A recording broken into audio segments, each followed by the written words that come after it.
प्यार दुख और दर्द नहीं देखता। अगर दुख और दर्द देखे तो प्यार नहीं होता। प्यार में देखो कितनी बड़ी ताकत है। एक लड़का और एक लड़की जब मिल नहीं पाते तो दोनों जहर खा लेते हैं। सोचो कि हम मिल नहीं पाए तो हम बिछुड़ भी नहीं सकते। एक सांसारिक प्यार इतना बलिदान कर सकता है, और एक भागवतिक प्यार, उसमें हम अपने शरीर को लेके बैठे कि हमारे शरीर में पीड़ा है, हमारा भूख प्यास कष्ट मान अपमान ये सब सह करके तब भगवान के मार्ग में चला जाता है। इसमें डरने की कोई बात नहीं, और इसमें बहादुरी कोई नहीं होती। उस प्यार में इतना दम होता है। बोले मौज है, पक्की मौज है, मस्त मौज है, संसारिक कच्ची मौज है, परिवर्तनशील है। थोड़ी देर नाच रहे, थोड़ी देर के बाद रोने लगेंगे, थोड़ी देर के बाद चिंताग्रस्त हो जाएंगे। और भगवान में ऐसी मौज होती है कि मरने से सब जग डरा मेरो मन आनंद, कब मरी हो कब भेटी हो पूरन परमानंद। कब शरीर छूटे हो कब भगवान की लीला में प्रवेश करें, परमानंद। मृत्यु भी महोत्सव हो जाती है, मृत्यु भी महोत्सव हो जाती है भगवान से जुड़ने पर। ये केवल बातों से नहीं, भजन करने से। जितना हम भजन करेंगे उतना हमें आनंद मिलेगा।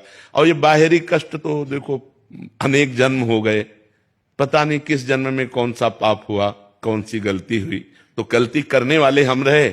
शरीर नया है तो भोगना तो पड़ेगा ही, अवश्य में भोक्तव्यम। ये भगवान की कृपा है कि वो अपनी गोद में बैठाल के भुगा रहे हैं कि हमको दुख दर्द नहीं है, हमको परेशानी नहीं। दुख दर्द होते हुए परेशानी होते हुए भी नहीं है।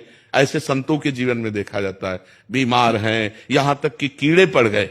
ऐसे संतों को देखा कि कीड़े पड़ गए लेकिन फिर भी मुस्कुराहट, मतलब भयानक पीड़ा की उसमें फिर भी मुस्कुराहट। फिर बैठ करके पैर ऐसे हिलक रहा है, उसमें दुर्गंध आ रही, कीड़े पड़े, और वो उपदेश कर रहे हैं। क्या स्थिति है। एक चींटी काटे तो हमारी पूरी चित्तवृत्ति उधर घसीट जाएगी, और पैर में पूरे कीड़े पड़े हुए हैं, सड़ रहा है, और फिर भी वो मस्त से उपदेश कर रहे हैं। मौज मस्ती ऐसी दिखाई दे रही मानो इनको कोई कष्ट ही नहीं। यह है भगवदानंद, यह है स्थिति। जब भगवान की स्थिति प्राप्त हो जाती है तो मौज ही मौज है, दसों दिशाएं आनंदमयी होती हैं।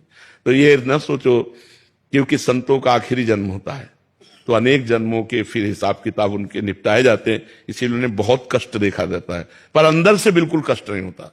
जब शुरुआत हुई कि अमुक संत को ऐसा, अमुक संत को ऐसा, तो हमें लगा कि मतलब इतना कष्ट कैसे सहा जा सकता है। लेकिन जब क्रम बाय क्रम तो फिर वो सब सहज हो गया, सब सरल हो गया। अब जब तक जीना है तब तक कष्ट के ऊपर जीना है, कष्ट में ही जीना है।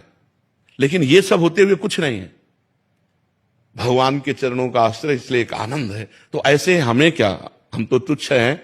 एक से एक बड़े महापुरुष संत हुए जो लाडली लाल के प्रेम में भयानक पीड़ाओं को हंस के काट लिया। वही बात हम आप लोगों को समझाते हैं कि संघर्ष, विपत्ति, दुख ये आएंगे जीवन में, कोई भी हो। मृत्यु लोक में जन्म लिया है तो ये आएंगे, पर इनसे लड़ने के लिए तो तैयार रहो। इनसे लड़ने के लिए अध्यात्म है, विवेक है, ज्ञान है, भजन